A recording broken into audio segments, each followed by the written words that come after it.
Hello guys, आप सभी को मेरा नमस्कार और स्वागत है आप सभी का उत्थान परिवार में। तो गाइज आज अपन डिस्कस करेंगे खरीफ की जो फसल हमारी बाजरा जो इस समय उगा रखी है हमने, सभी के है बाजरा, आप सभी को पता होगा। और ये कैसी फसल है, एक बाजरे की या फिर कहेंगे खरीफ की फसल है, ठीक है ना गाइज। इसके बारे में अपन प्रैक्टिकली तरीके से देखेंगे। काफ़ी चीज़ें तो हम प्रैक्टिकली रूप से नहीं देख सकते, लेकिन जो चीज़ें हैं इसमें अभी जो होंगी या जो प्रोसेस हो रही है वो अपन बिल्कुल प्रैक्टिकली तरीके से देखेंगे, ठीक है ना गाइज। आप देख सकते हो चारों ओर ये बाजरे की खेती है बिल्कुल।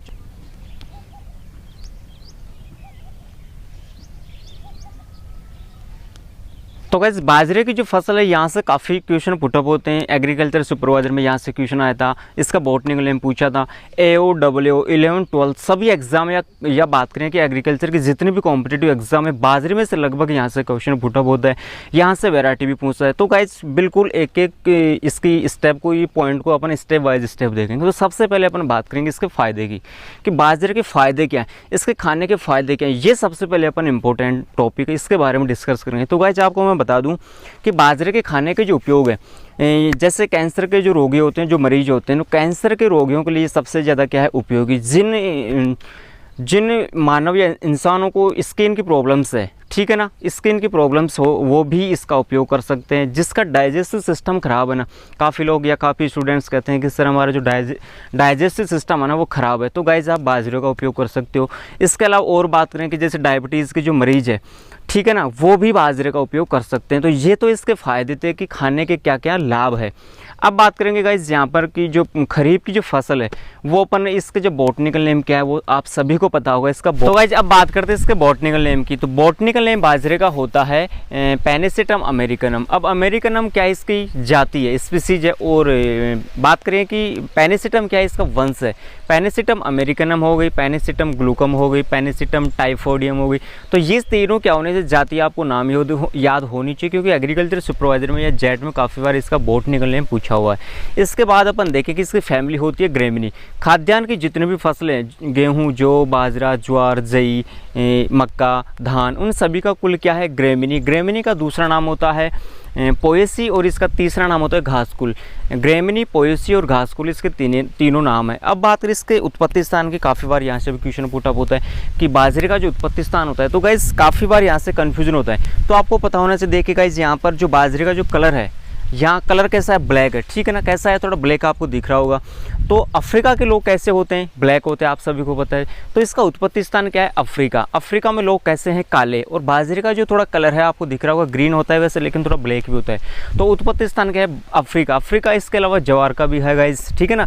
तो अफ्रीका क्या होगा इसका उत्पत्ति स्थान। फल की हमने बात करी कैरियोप्सिस, इसके पुष्पक्रम को क्या कहते हैं, स्पाइक। अब बात करते हैं इसके वैरायटी, जहाँ से सबसे ज़्यादा मोस्ट इंपॉर्टेंट क्वेश्चन उठता है। और इसमें से वैरायटी में क्वेश्चन उठता है जो कम या शुष्क मृदा में जो उगाई जाने वाली या शुष्क क्षेत्रों में उगाई जाने वाली जो वैरायटी होती है ना, वो कौन कौन सी है गाइस। तो सबसे मोस्ट इंपॉर्टेंट WCC 75, WCC 75 इसकी मोस्ट इंपॉर्टेंट क्या है, वैरायटी। और जो सबसे पहले हाइब्रिड वैरायटी जो बनी थी वो थी HB फर्स्ट। HB क्या है, हाइब्रिड वैरायटी, ठीक है ना। इसके अलावा और देखें RHB फर्स्ट हो गई, ठीक है ना, HSB फर्स्ट हो गई। ये सभी क्या इसकी मोस्ट वैरायटी है जो काफ़ी बार एग्जाम में पूछा जाता है। फिर बात करें यहाँ पर कि जो चरी के लिए जो अपन फसल लगाते हैं, या फिर चरी के लिए, या फिर हमारा उद्देश्य क्या होता है चरी के लिए, तो चरी के लिए जो वैरायटी होती है वो होती है राजस्थान चरी, या फिर हरी चरी फर्स्ट, राजस्थान चरी सेकंड, राजस्थान हरी चरी फर्स्ट। तो चरी से रिलेटेड जो वैरायटी होगी वो उसमें चरी शब्द आएगा, आपको पता होगा, रटने की बिल्कुल भी आवश्यकता नहीं। तो ये थी गाइस जिसका बॉटनिकल नेम, उत्पत्ति स्थान क्या है और वैरायटी कौन कौन सी थी। और बात करें कि जो बाजरा है वो कैसा, इसमें जो परागण होता है ना वो पर परागण होता है, ठीक है ना गाइस। कैसा होता है, पर परागण, मतलब परागण किसी और के द्वारा होगा, और वो किसके द्वारा होता है, हवा के द्वारा होता है। बाजरे में जो परागण होगा वो पर परागण होता है, और किसके द्वारा होता है, हवा के द्वारा होता है। ये C4 प्लांट है। खाद्यान्न की जितनी भी फसलें हैं ना, धान को छोड़कर, धान अपवाद है, धान C3 में आएगा और वो सौ परागण है। धान के अलावा जितनी भी अपन खाद्यान्न फसलें हैं वो पर परागण में आएगी, और ये C4 प्लांट है। काफ़ी स्टूडेंट को यहाँ पर प्रॉब्लम होती है कि C3 प्लांट कौन से होते हैं, C4 कौन से होते हैं, पर परागण कौन से होते हैं, सौ परागण कौन से होते हैं। तो गाइस जो पर परागण होगा वो C4 प्लांट होगा। और खाद्यान्न सभी फसलें धान को छोड़कर कैसी है, पर परागण है, C4 होंगी। और इसके अलावा जो भी फसलें बच गई, इसमें कुछ अपवाद हैं वो अपन अलग से देखेंगे, तो वो C3, और C3 क्या होगी, सौ परागण होगी। तो C4 पर परागण और C3 सौ परागण। यहाँ पर खाद्यान्न में अपवाद है कौन सा, धान। धान कैसा है, C3 है और सौ परागण है, ठीक है गाइस। गाइस अपन इसकी बात करें कि जो खाद्यान्न फसलों में या बाजरा है, जो मोटे अनाज वाली खाद्यान्न फसलों में क्या करता है, अपना मुख्य स्थान बनाता है। मोटे अनाज वाली फसलों में बाजरा क्या है, प्रमुख स्थान है, इसका मुख्य स्थान है। गाइस जब यहाँ पर देखते हैं कि जो इसकी खेती करते हैं ना, वो अपन दाने के लिए भी करते हैं और चारे के लिए, दोनों के लिए करते हैं। चारे के लिए भी करते हैं और किसके लिए करते हैं, दाने के लिए भी करते हैं। अब यहाँ पर बात करें कि बीज दर की बात करें साथ में, तो यदि बीज के लिए यदि अपन उगाते हैं तो उसमें लेते हैं बीज दर 4 से 5 किलोग्राम प्रति हेक्टेयर। बीज दर क्या होगी इसकी, 4 से 5 किलोग्राम प्रति हेक्टेयर। यहाँ पर चारे वाली फसलों की बात करें कि चरी के लिए जो अपन लगाते हैं ना, उसके लिए जो बीज दर होगी वो क्या होगी, इसकी दुगनी होगी। तो वो अपन लेते हैं चारे की फसलों के लिए 10 से 12 किलोग्राम प्रति हेक्टेयर। बीज दर कितनी हुई, 4 से 5 किलोग्राम। और चारे वाली फसलों के या चरी के लिए, लेकिन चरी के लिए उगाते हैं ना अपन, तो उसके लिए अपन लेते हैं 10 से 12 किलोग्राम प्रति हेक्टेयर। अब गाइस इसमें जो प्रोसेस होगी, जो बाजरा है उसमें कार्बोहाइड्रेट लगभग या समथिंग 73% होता है, इसमें फैट होती है। इसके अलावा बात करें प्रोटीन्स के अच्छे स्रोत होते हैं। बाजरे की जो फसल है उनको अपन क्या कहते हैं, पियर मिलेट। क्या कहते हैं, बाजरे को अपन इंग्लिश में पियर मिलेट। इन फसलों को मिलेट्स के नाम से क्यों अपन जाना या पहचाना। बाजरे के अलावा बात करें जई, ठीक है ना, जई हो गई, तो ये भी क्या है, मिलेट फसल है। अब मिलेट फसल को इसको परिभाषित या फिर कहें कि इसको मिलेट क्यों कहा गया, क्योंकि ये क्या होती है, प्रोटीन की अच्छी स्रोत होती है, ठीक है ना। बाजरे में बात करें गाइस, कैल्शियम का अच्छा स्रोत है। तो जैसे काफ़ी लोगों के घुटनों में या फिर शरीर की हड्डियां क्या होती है, काफ़ी कमज़ोर होती हैं, तो बाजरे का क्या करें, अधिक से अधिक सेवन करें, क्योंकि इसमें क्या पाया जाता है, कैल्शियम भरपूर मात्रा में इसमें पाया जाता है, ठीक है गाइस। अब जो बाजरे की जलवायु होती है, सभी को पता है बाजरे को सबसे कम पानी की आवश्यकता होती है। शुष्क इसको जलवायु की, इसकी जो जलवायु होती है वो कैसी होती है, शुष्क जलवायु। और राजस्थान में आप सभी को पता है कि बाजरे की खेती सबसे ज़्यादा की जाती है। और राजस्थान की जलवायु कैसी है, शुष्क जलवायु है, थोड़ी नम जलवायु भी है। तो एक साथ कहिए कि नम और शुष्क जलवायु इसके लिए क्या है, उपयुक्त है। तो बाजरे या फिर राजस्थान की बात करें कि राजस्थान में सबसे ज़्यादा उगाई जाने वाली फसल कौन सी है, तो वो है बाजरा। कौन सी होगी गाइस, बाजरा, ठीक है। जैसे अपन बात करें कि इसके कौन कौन से क्षेत्र में उगाया जाता है, तो बाड़मेर हुआ, इसके अलावा नागौर हुआ, चूरू हुआ, सीकर हुआ, झुंझुनू हुआ, और जयपुर ज़िले और सीकर ज़िले में भी इसकी काफ़ी अच्छी मात्रा में क्या की जाती है, खेती की जाती है, ठीक है ना गाइस। अब बात करें कि जलवायु हमने बात कर ली। मृदा जो इसकी होती है वो अच्छे जल निकास वाली होनी चाहिए, ठीक है ना। आप देख सकते हो जो मिट्टी है वो ये दोमट मिट्टी है। जो यहाँ पर जो हमने बाजरा उगा रखा है ये कैसी मिट्टी है गाइस, दोमट मिट्टी है। कैसी मिट्टी है, दोमट। यहाँ से क्वेश्चन पुटअप होता है कि सबसे बढ़िया जो मिट्टी होती है फसल के लिए वो कौन सी होती है, दोमट मिट्टी होती है, ठीक है गाइस। फिर बात करें कि दोमट मिट्टी का जो पीएच मान होता है वो कितना होता है, तो सभी को पता है 6.5 से लेकर 7.5 जो पीएच मान होता है वो इन फसलों के लिए या फिर इस मिट्टी के लिए क्या होता है, उपयुक्त होता है, ठीक है गाइस। बाजरे की खेती जो अपन करते हैं वो गर्मियों में तैयार करते हैं। जैसे अपन बात करें कि इसकी जो फसल तैयार की जाती है या फिर कहें कि बाजरे की जो बुआई की जाती है वो कब करते हैं, तो गाइस मध्य जून से लेकर मध्य जुलाई, ठीक है ना, मध्य जून से लेकर मध्य जुलाई में क्या करते हैं, इसकी बीज की बुआई करते हैं। बीजों को हमने उपचार कर लिया था, बीज की दर हमने देख ली थी। बीजों को जो उपचार करते हैं ना गाइस, वो अपन बीज का उपचार करते हैं। तो या फिर कहें कि बीज को उगाने से पहले जो बीज का उपचार करते हैं, तो गाइस बीज दर की हमने बात की। इसकी जो बीज दर होती है वो 4 से 5 किलोग्राम होती है, और चरी के लिए अपन जो लेते हैं बीज दर वो 10 से 12 किलोग्राम होती है। अब बीजों को बोने से पहले अपन क्या करते हैं, उनको उपचारित करते हैं। यदि बीजों को उपचारित नहीं करेंगे तो क्या होगा, उनमें कवक जनित रोग हो जाएंगे। जो भूमिगत जो कीट होते हैं, जैसे अपन बात करें दीमक, तो वो क्या कर देगी, उनको काफ़ी नुकसान पहुंचा देगी। तो गाइस क्या करते हैं कि बीज बोने से पहले उसको क्या करते हैं, उपचारित करते हैं। जैसे अपने फॉर एग्जांपल के तौर पर बात करें कि नमक से क्या करते हैं, इसको उपचारित 20% नमक के घोल में अपन क्या करते हैं, इसको उपचारित करते हैं, ठीक है गाइस। इसके अलावा और बात करें कि जो खाद्यान्न फसलें हैं, खाद्यान्न फसलों को अपन और किससे उपचारित करते हैं, तो एजेटोबैक्टर से। जैसे आपने और देखा होगा राइजोबियम होता है, एजेटोबैक्टर होता है, एजोस्पाइरलम होता है। जो दलहनी फसलें होती है ना, तो उनको तो अपन किससे करते हैं गाइस, राइजोबियम से करते हैं, ठीक है। खाद्यान्न जो फसलें होती है उनको अपन एजेटोबैक्टर से क्या करते हैं, उपचारित करते हैं। इसके अलावा और बात करें कि 3 ग्राम अपन यहाँ पर किसका उपयोग कर सकते हैं, थायरम का भी यूज़ कर सकते हैं। 3 ग्राम और किसका उपयोग कर सकते हैं, थायरम का कर सकते हैं, कार्बोफ्यूरॉन का कर सकते हैं। और यदि दीमक का बचाव करना है, भूमिगत कीट कौन सा है यहाँ पर, कौन सा गाइस, दीमक है। तो दीमक के उपयोग के लिए अपन किसका उपयोग करते हैं, 4 ml क्लोरोपाइरीफोस। दीमक का नाम आते ही गाइस कौन सी दवा आएगी काम में, क्लोरोपाइरीफोस। और वो कितनी लेंगे, 4 ml क्लोरोपाइरीफोस, जो कि मोस्ट इंपॉर्टेंट है, काफ़ी बार एग्जाम में भी यहाँ से क्वेश्चन पूछा हुआ है। बुआई के समय की हमने बात कर ली कि मध्य जून से लेकर मध्य जुलाई के मध्य इसमें क्या करते हैं गाइस, इसकी बुआई करते हैं। और जो कटाई का समय होता है ना गाइज, वो अक्टूबर और नवंबर में करते हैं, ठीक है ना गाइज।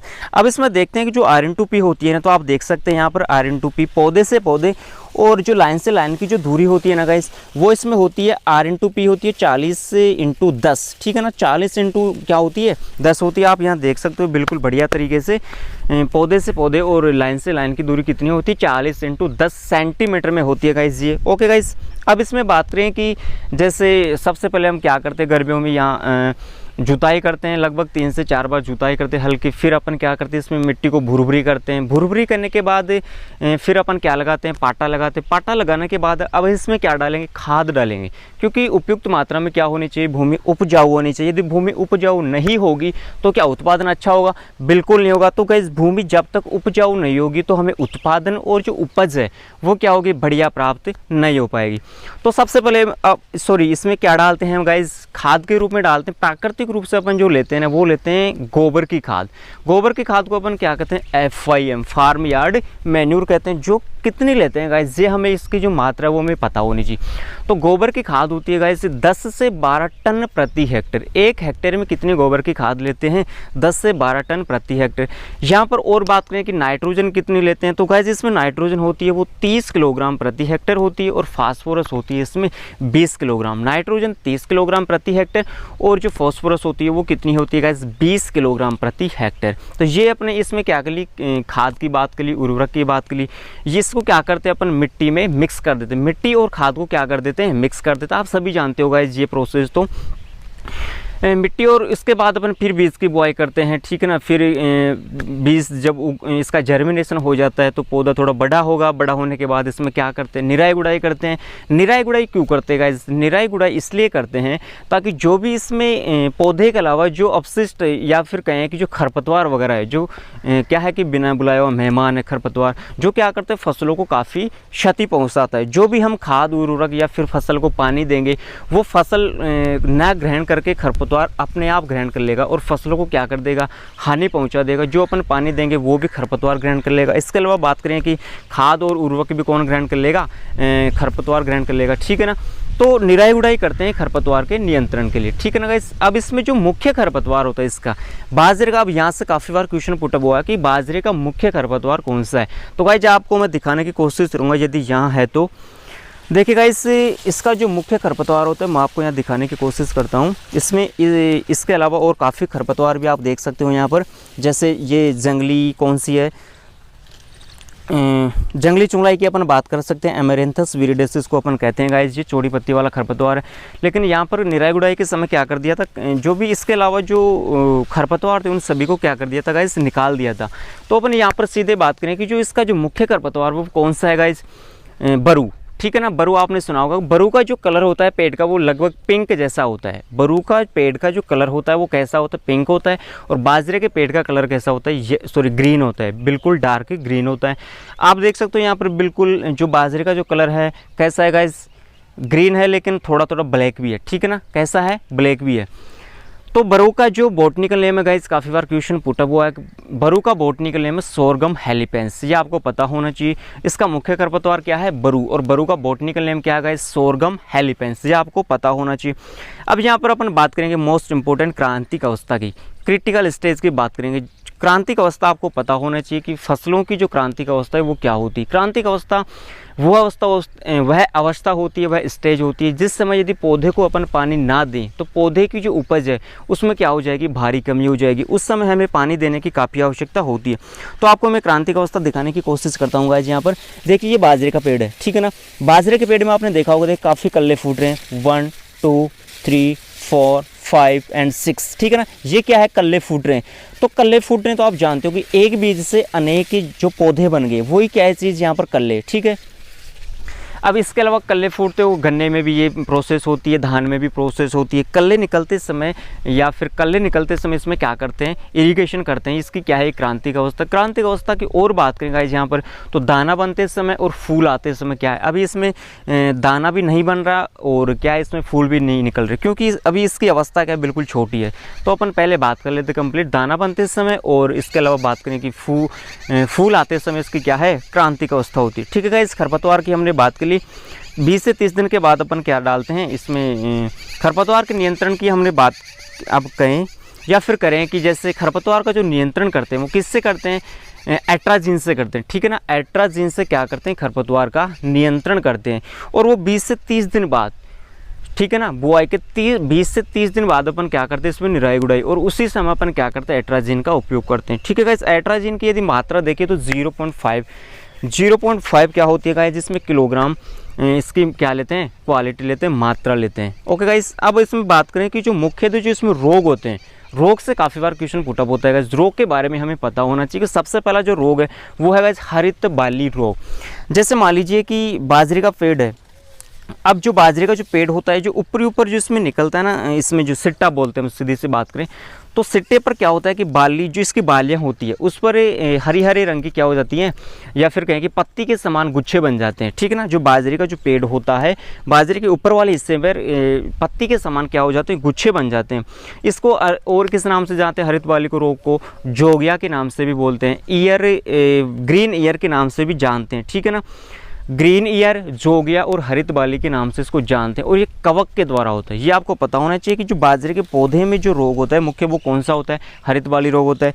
इसमें जो इसकी स्ट्रक्चर हो जाती है वो पत्ती के समान हो जाती है और ये कवक के द्वारा होता है। ठीक है गाइस, अब इसका कंट्रोल करें तो कंट्रोल इसमें करते हैं कि जब पौधा या फिर बुआई 21 दिन के बाद, बुआई के 21 दिन के बाद अपन किसका उपयोग करते हैं, मैनकोजेब का उपयोग करते हैं। किसका उपयोग करते हैं गाइस, मैनकोजेब का उपयोग करते हैं।